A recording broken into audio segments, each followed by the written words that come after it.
I think I mean, South is all right, but I think the worst city in America, I think we all know it's on the tip of our tongue, so let's say it together. 1, 2, 3, Denver, Colorado. Say, look at us.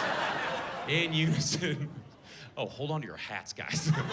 I'm going after Denver. Yes, well, first of all, here's why Denver sucks. First of all, they built the airport just outside of Sacramento. It's, you know, the Bay Area. No, it's so far away. Now, I know that, now if you want to, if you say you need to go to the San Francisco airport, right, and it's trafficky Tuesday, how long is that gonna take you?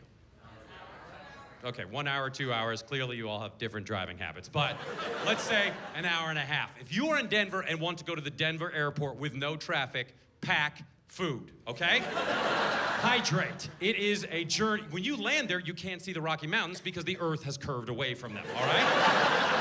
Then when you're driving out of that place, there is a 100-foot statue of a evil Bronco. And it's called Lucifer. It's terrifying.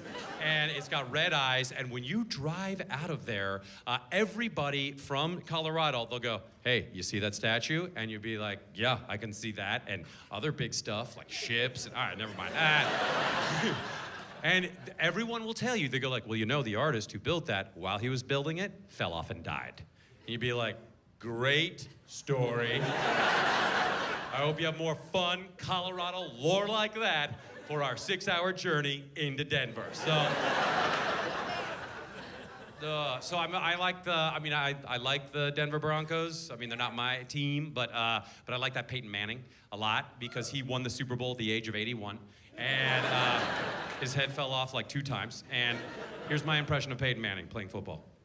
That's it. All right.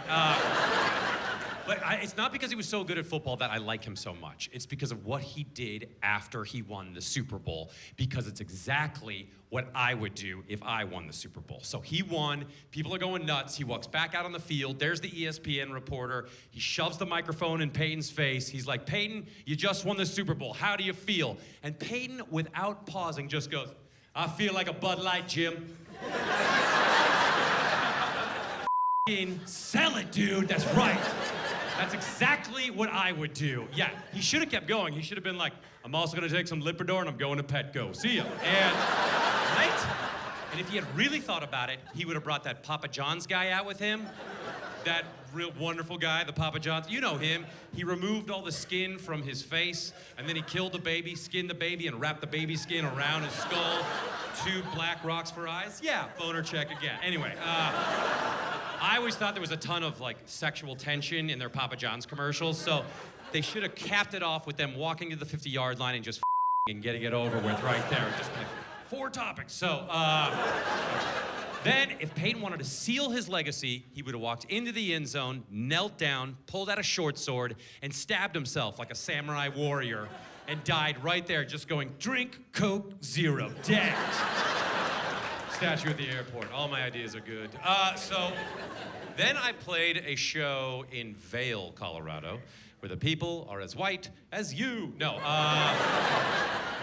they're whiter than you. And no, they're as white as the slopes. And I played a private mountain. That's how rich these people were. There were guard gates, there were heated sidewalks, there was escalators going up to the chairlifts, and the chairlifts had bubbles, like plexiglass bubbles. It was nice. It was like a James Bond villain's lair, and Papa John was their master, where he was like, bring me more baby skin. Anyway, so I played this beautiful hand-built cedar theater. It was beautiful, and so they were super rich, so I decided to walk on stage, and so I was just like, good evening, 1%. And they were like, good evening, Joel, how are you? Bald eagle drumstick, don't mind if I do. I ate the bone. And then I was like, so did you guys vote for Trump? And they were like, of course we did. Is that a rhetorical question? We love money. And all their monocles fell out at once. And they're like, pick that up, Jeeves, with your teeth. So I'm doing the show, and I noticed that there are 6 security guards surrounding the stage. I've never had more security in my life. And I mean, here, there's no security. I mean, you could walk right up and bite my and if you want, do it. Just give it a bite. I don't care. You could horribly maim me right now. Just terrible. Right? So, okay, we'll later. We'll do that. But no, so it was great. So I was like, I've never had more security in my life. I was like, what happens if I don't entertain you up to the level you are accustomed to? Do you rush the stage and rip my limbs off and drink my blood to become younger again? And I was like, because I'm gonna outrun you since you're all very old, you've all had hip replacement surgery, and there's gonna be more clicking noise than the smoke monster from Lost. And then I realized the security was not there to protect me. It was to protect them.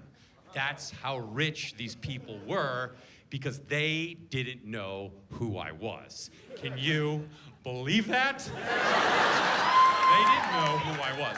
I was on Parks and Rec for 6 years. I wasn't on Parks and Rec. Like, we loved you on Parks and Rec. I was on a show called Commodity. It was on CNBC. And,